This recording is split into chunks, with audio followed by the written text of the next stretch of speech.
कहता, केहू शीतला भवानी कहता, केहू मैहर के रानी कहता, केहू शीतला भवानी कहता।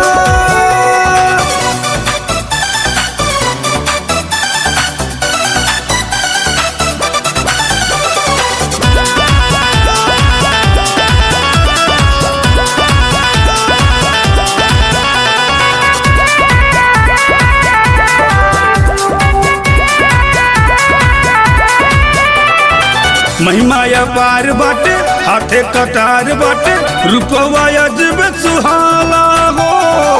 बिनती हमार बाटे, पूजा संसार बाटे, दर से खाली कोई ना जाला हो।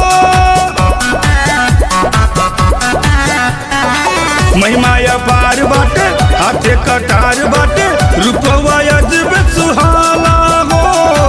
बिनती हमार बाटे, पूजा संसार बाटे, दर से खाली कोई ना जाला हो। तू ही दहाऊ माई ठावे के रानी, तू ही दहाऊ माई ठावे के रानी।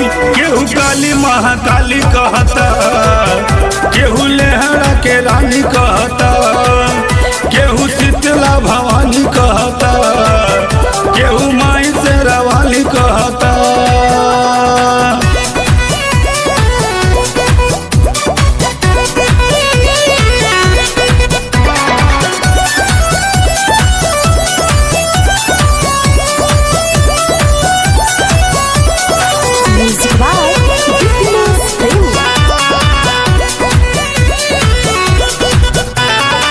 दुख से उबारे लू तू, भगिया संवारे लू तू, आवेला जे तोहरे द्वारे हो।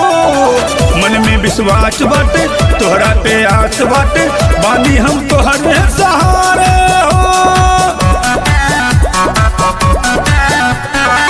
दुख से उबारे लू तू, भगिया संवारे लू तू, आवेला जे तोहरे द्वारे हो।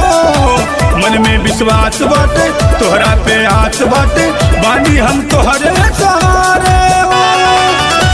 बेटा तोहार हई, तू ही हमार माई। बेटा तोहार हई, तू ही हमार माई।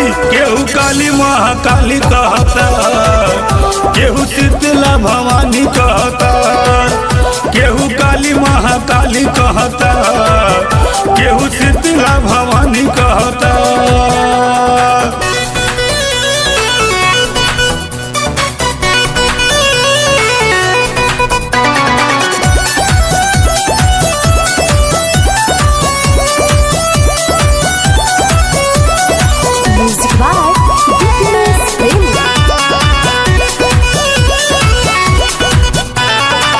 अचरा के छाँव देदा, चूमे के पाँव देदा, चौकट पे जिंदगी बिताई भी हो।